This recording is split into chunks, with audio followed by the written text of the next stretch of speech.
नमस्कार दोस्तों, आज हम मेवाड़ राजवंश का इतिहास पढ़ेंगे।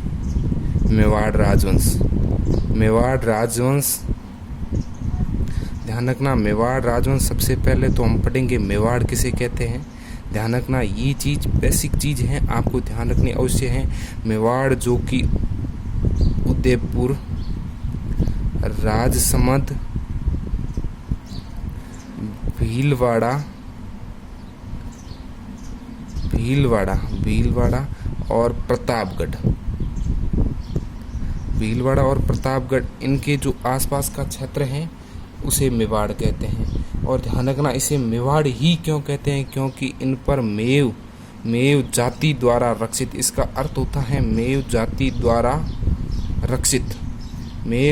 द्वारा रक्षित होने के कारण इसे मेवाड़ कहा जाता है। ध्यान रखना, ठीक है। मेवाड़ पर किसका शासन था? गुहिल राजवंश का। आप इसे गुहिल राजवंश कहें या सिसोदिया कहें, एक ही बात है, ये दोनों ही एक ही नाम है। इन्होंने लगभग मेवाड़ पर 1400 से 1500 वर्ष शासन किया है, और 1400 से 1500 वर्ष शासन किया, और ये संसार का सबसे प्राचीन राजवंश, क्या ये संसार का सबसे प्राचीन राजवंश? इतना प्राचीन राजवंश कोई हुआ ही नहीं है। राजवंश कई हुए हैं परंतु उनका अंत हो गया है समय समय पर। ध्यान रखना, गुहिल राजवंश, ध्यान रखना, गुहिल राजवंश की उत्पत्ति। ध्यान रखना, गुहिलों की, अब हम पढ़ेंगे गुहिलों की उत्पत्ति, मतलब कहीं न कहीं से तो आए होंगे। गुहिलों की उत्पत्ति कर्नल जेम्स टॉड के अनुसार ये गुजरात के वल्लभी नगर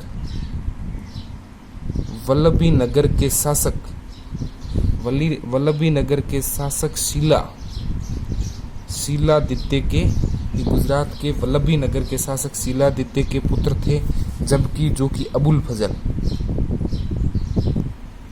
अबुल फजल जो कि मुगलिया सल्तनत का एक बहुत ही शानदार तरीके का कवि था या लेखक था, आप कुछ भी कहेंगे। अबुल फजल के अनुसार ये गुहिल ईरान के शासक नौशका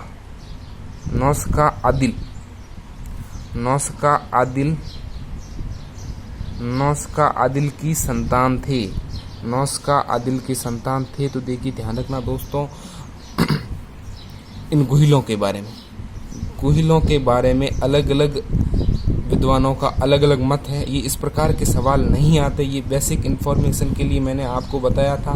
ध्यान रखना, सवाल किस प्रकार से आते हैं वो मैं बताता हूँ। ध्यान रखना, गुहिल राजवंश हैं जिन्होंने मेवाड़ पर शासन किया। तो देखिए, अब सबसे पहले कोई इनका इन राजवंश की स्थापना करेगा, तो राजवंश की स्थापना करने वाला शासक था गुहिलादित्य। तो मैं आपको गुहिलादित्य के बारे में बताऊंगा। उससे पहले एक छोटी सी इन्फॉर्मेशन आपको देता हूं कि मेवाड़ की जो अलग अलग समय पर अलग अलग राजधानियां रही, उन राजधानियों के बारे में बताऊंगा। मेवाड़ की सबसे पहली राजधानी थी नागदा। इस नागदा को अपनी राजधानी बनाया था गुहिलादित्य या राजा गुहिल ने, और उसके बाद में मेवाड़ की राजधानी हुई अहाड़ ये बनास या अहाड़ नदी के किनारे हैं, और ये गुहिलादित्य ये अल्लट द्वारा बनाई गई थी अहाड़। और उसके बाद में चित्तौड़गढ़ राजा जैत्र सिंह के समय, ये राजा जैत्र सिंह हैं, अल्लट हैं। मैं आप सबको आगे एक अब क्रम वाइज पढ़ाऊंगा। सबसे पहले तो ये राजधानियां हैं, जो अलग अलग राजधानियां थी मेवाड़ की, उनके बारे में बताऊंगा। चित्तौड़गढ़ के बाद में मेवाड़ की राजधानी उदयपुर, ये राजा उदय सिंह के समय बनाई जाती हैं। और उसके बाद में राजा उदय सिंह मेवाड़ को गोकुंदा को भी अपनी राजधानी ये उदय सिंह बनाता है। उसके बाद में महाराणा प्रताप, जिन्हें हिंदुआ सूरज भी कहते हैं लोग, महाराणा प्रताप, इन्होंने कुंभलगढ़ और चावंड, महाराणा प्रताप ही चावंड को राजधानी बनाते हैं। महाराणा प्रताप का अंतिम समय, जब महाराणा प्रताप की मृत्यु 1597 के अंदर होती है तो वो चावंड के अंदर थे, और उसके बाद में पुनः वापस महाराणा प्रताप के पुत्र अमर सिंह, ये वही अमर सिंह है जो राजस्थान के अंदर एक प्रचलित गाना है, नानो सो अमरियो चीख पड़ियो, वही अमर सिंह प्रथम महाराणा प्रताप के पुत्र जहांगीर से संधि करके पुनः चित्तौड़गढ़ को अपनी राजधानी बनाते हैं। और देखिए राजधानियों के बारे में एक क्रम था वो बताया मैंने, और अब एक आपको बहुत ही शानदार चीज बताता हूं। और सबसे पहले ध्यान रखना, मेवाड़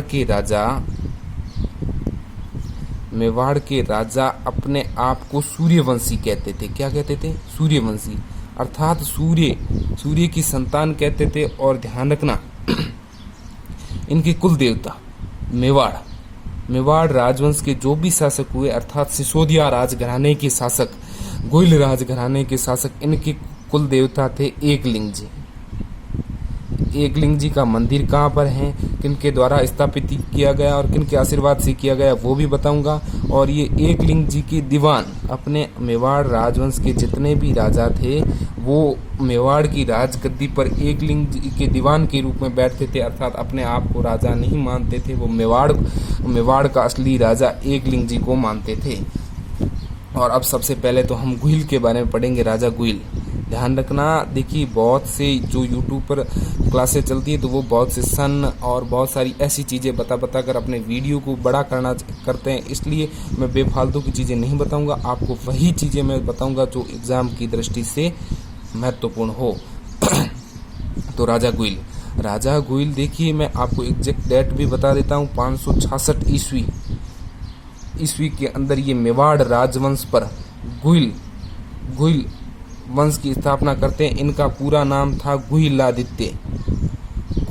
ये 566 ईस्वी में मेवाड़ पर गुहिल राजवंश की स्थापना करते। 566 ये डेट है टॉड के अनुसार, कर्नल जेम्स टॉड, जिन्हें घोड़े वाले बाबा के नाम से भी जाना जाता है, ये उनके अनुसार है 566 ईस्वी के अंदर करते हैं। और आपको ये चीज़ याद नहीं रखनी और कोई सवाल नहीं आता है इनके अंदर से, आप बस इतना याद रखें कि 6वीं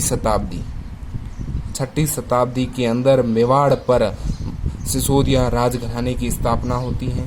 ध्यान रखना, उसके बाद में गुहिलों के पुत्र और गुहिल के बाद में कौन कौन से शासक बने उनका विस्तृत विवरण नहीं मिलता है और न ही एग्जाम की दृष्टि से महत्वपूर्ण है, इस कारण हम पढ़ेंगे।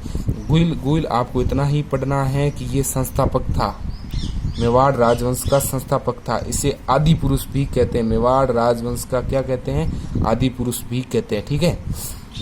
और देखिए गुहिल के बाद में हमें पढ़ना है बप्पा रावल।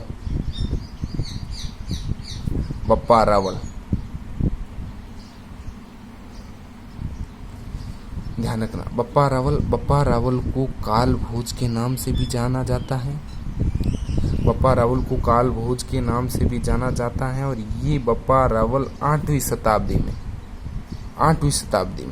कब बप्पा रावल शासक कौन सी शताब्दी के अंदर था? 8वीं शताब्दी के अंदर था। और मैं आपको एग्जैक्ट डेट भी बता देता हूँ, 1734 ईस्वी को ये मेवाड़ का शासक बनेगा। बप्पा रावल 1734 ईस्वी को मेवाड़ का शासक बनेगा, ठीक है। ध्यान रखना, बप्पा रावल के समय अरबों का आक्रमण होता है, भारत पर अरबों का आक्रमण होता है। एक चीज मैं आपको बताना भूल गया, देखिए बप्पा रावल मौर्य शासक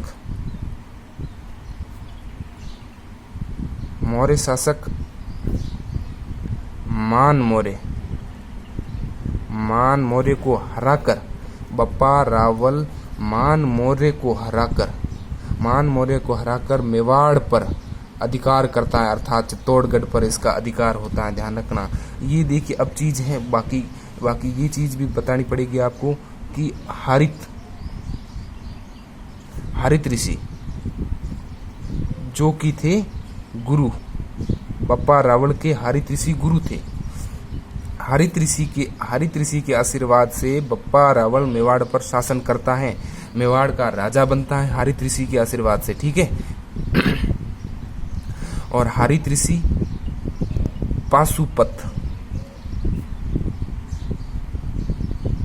पाशुपत संप्रदाय, ध्यान रखना पाशुपत संप्रदाय से संबंधित थे। पाशुपत संप्रदाय या आप इन्हें